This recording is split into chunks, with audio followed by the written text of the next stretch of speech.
अजित पवार की जान जाने के बाद से ही महाराष्ट्र की सियासत में हलचल मची हुई है। एनसीपी का क्या होगा, किसे कमान सौंपी जाएगी, अजित पवार की जगह किसे फडणवीस सरकार में डिप्टी सीएम बनाया जाएगा और क्या एक बार फिर महाराष्ट्र सरकार में वित्त मंत्रालय एनसीपी के हिस्से आएगा। सवाल एनसीपी के विलय पर भी उठ रहे हैं। तो किसे मिल सकती है अजित पवार की कुर्सी, जानने के लिए देखिए ये रिपोर्ट। अजित पवार की जगह किसे एनसीपी का अध्यक्ष बनाया जाएगा और कौन महाराष्ट्र विधानसभा में एनसीपी विधायक दल का नेता होगा, ये कुछ ही घंटों बाद साफ हो जाएगा। 31 जनवरी को एनसीपी विधायक दल की बैठक बुलाई गई है, जिसमें पार्टी विधायक दल के नए नेता का चुनाव करेगी। वैसे खबर यह भी आ रही है कि बैठक में अजित पवार की पत्नी सुनेत्रा पवार को एनसीपी विधायक दल का नेता चुना जा सकता है। इसके बाद एनसीपी के नेताओं की एक और बैठक होने की चर्चा है, जिसमें सुनेत्रा पवार को पार्टी की कमान भी सौंपने की बात कही गई है। इस बीच सुनेत्रा पवार ने अजित पवार के सलाहकार नरेश अरोड़ा को बारामती पहुंचने के निर्देश दिए। सुनेत्रा के निर्देश पर नरेश अरोड़ा बारामती पहुंचे और उनकी सुनेत्रा से मुलाकात हुई। सुनेत्रा ने नरेश अरोड़ा को जो संदेश भेजा है, उस पर विधायक दल की बैठक में चर्चा की जाएगी। इससे पहले एनसीपी के कार्यकारी अध्यक्ष प्रफुल्ल पटेल, सुनील तटकरे और छगन भुजबल की सीएम देवेंद्र फडणवीस से मुलाकात भी हो चुकी है।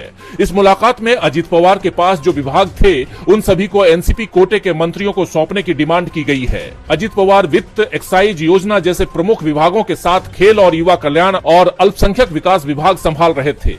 फडणवीस ने भी एनसीपी नेताओं को आश्वासन दिया है कि अजित पवार के पास जो विभाग थे, उन्हें एनसीपी के मंत्रियों को दिया जाएगा। सरकार में शामिल दूसरे डिप्टी सीएम एकनाथ शिंदे को भी इस पर कोई आपत्ति नहीं है।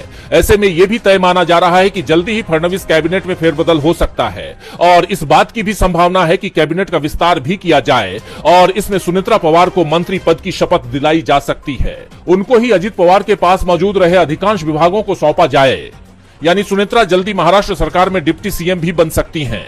प्रफुल्ल पटेल ने भी मीडिया से बात करते हुए इसके संकेत दिए हैं कि पार्टी और कार्यकर्ताओं की भी यही इच्छा है कि सुनेत्रा को डिप्टी सीएम बनाया जाना चाहिए, लेकिन इस पर अंतिम फैसला भी सुनेत्रा पवार को ही लेना है। इन सब के बीच एक और बड़ी खबर सामने आ रही है कि जिसमें दावा किया जा रहा है कि 1-2 सप्ताह के अंदर एनसीपी के दोनों ही गुटों का आपस में विलय हो सकता है। ये विलय पहले से ही तय माना जा रहा था और अगर अजित पवार हादसे का शिकार नहीं होते तो वो अपने चाचा शरद पवार के साथ 8 फरवरी को दोनों दलों के विलय का ऐलान करने वाले थे। अजित पवार के जाने के बाद विलय की प्रक्रिया पर ब्रेक तो नहीं लगा है, लेकिन इसमें कुछ दिन की देरी हो सकती है। ये तय है कि फरवरी में ही एनसीपी के दोनों गुटों का आपस में विलय होगा, जिसके चलते ये भी माना जा रहा है कि एनसीपी में डिप्टी सीएम पद से लेकर पार्टी के अध्यक्ष पद पर जो भी फैसला होगा, उसमें शरद पवार की राय सबसे महत्वपूर्ण होगी। वैसे एनसीपी अजित गुट के नेताओं की तरफ से तो साफ कर दिया गया है कि उनकी पहली और आखिरी पसंद सुनेत्रा पवार ही हैं।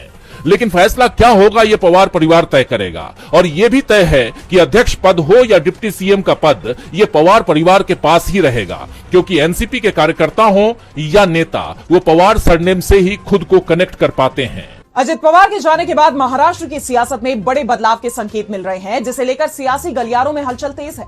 वैसे बयानबाजी तो महात्मा गांधी की पुण्यतिथि पर भी देखी गई। तमाम नेताओं ने राष्ट्रपिता को श्रद्धांजलि दी। इस मौके पर कांग्रेस ने गांधी और गोडसे को लेकर बीजेपी की विचारधारा पर सवाल खड़े कर दिए। तो कैसे महात्मा गांधी की पुण्यतिथि पर घिर गई बीजेपी, देखिए इस रिपोर्ट में। 30 जनवरी को महात्मा गांधी की 78वीं पुण्यतिथि के मौके पर प्रधानमंत्री मोदी समेत कई लोगों ने राष्ट्रपिता महात्मा गांधी को याद करते हुए उन्हें श्रद्धांजलि दी। इस दौरान कांग्रेस सांसद राहुल गांधी ने 30 जनवरी मार्ग पर पुष्पार्पित करते हुए उन्हें श्रद्धांजलि दी। साथ ही एक्स पर पोस्ट भी किया कि महात्मा गांधी एक व्यक्ति नहीं, एक सोच है। वो सोच जिसे कभी एक साम्राज्य ने, कभी एक नफरत की विचारधारा ने और कभी अहंकारी सत्ता ने मिटाने की असफल कोशिश की, मगर राष्ट्रपिता ने हमें आजादी के साथ ये मूल मंत्र दिया कि सत्ता की ताकत से बड़ी सत्य की शक्ति होती है और हिंसा व भय से बड़े अहिंसा और साहस। ये सोच मिट नहीं सकती, क्योंकि गांधी भारत की आत्मा में अमर है। बापू को उनके शहीदी दिवस पर विनम्र श्रद्धांजलि। एक तरफ जहां राहुल गांधी ने उन्हें याद किया, तो वहीं दूसरी तरफ कांग्रेस सांसद जयराम रमेश ने एक्स पर पोस्ट कर सनसनी मचा दी। उन्होंने पोस्ट किया कि महात्मा गांधी के निधन से 2 दिन पहले पंडित जवाहरलाल नेहरू ने श्यामा प्रसाद मुखर्जी को एक पत्र लिखा था। कुछ महीनों बाद 18 जुलाई 1948 को सरदार पटेल ने भी श्यामा प्रसाद मुखर्जी को पत्र लिखा। इन दोनों पत्रों में खुद को राष्ट्रवाद का स्वघोषित संरक्षक बताने वालों पर बेहद गंभीर आरोप है और ये सोचकर हैरानी होती है कि उसी विचारधारा से जुड़े एक लोकसभा सांसद, जिन्हें खुद प्रधानमंत्री का आशीर्वाद मिला है, उन्होंने ये कहा है कि वो गांधी और गोडसे के बीच चयन नहीं कर सकते। उनकी ये मानसिकता बहुत कुछ स्पष्ट कर देती है। यहां 30 जनवरी 1948 की रात ऑल इंडिया रेडियो पर पंडित नेहरू के संबोधन का लिंक भी है। हालांकि उन्होंने अपनी इस पोस्ट में किसी का नाम तो नहीं लिया, लेकिन उनका ये बयान बीजेपी सांसद अभिजीत गंगोपाध्याय के लिए माना जा रहा है, क्योंकि एक रैपिड फायर के दौरान उनसे गांधी और गोडसे के बीच किसी एक को चुनने के लिए कहा गया था, जिस दौरान उन्होंने कहा कि वो चयन नहीं कर सकते।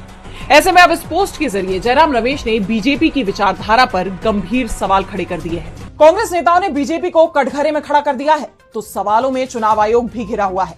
पश्चिम बंगाल में विधानसभा चुनाव से पहले सियासी सरगर्मियां तेज है। सीएम ममता बनर्जी लगातार केंद्र सरकार पर कई तरह के गंभीर आरोप लगा रही हैं।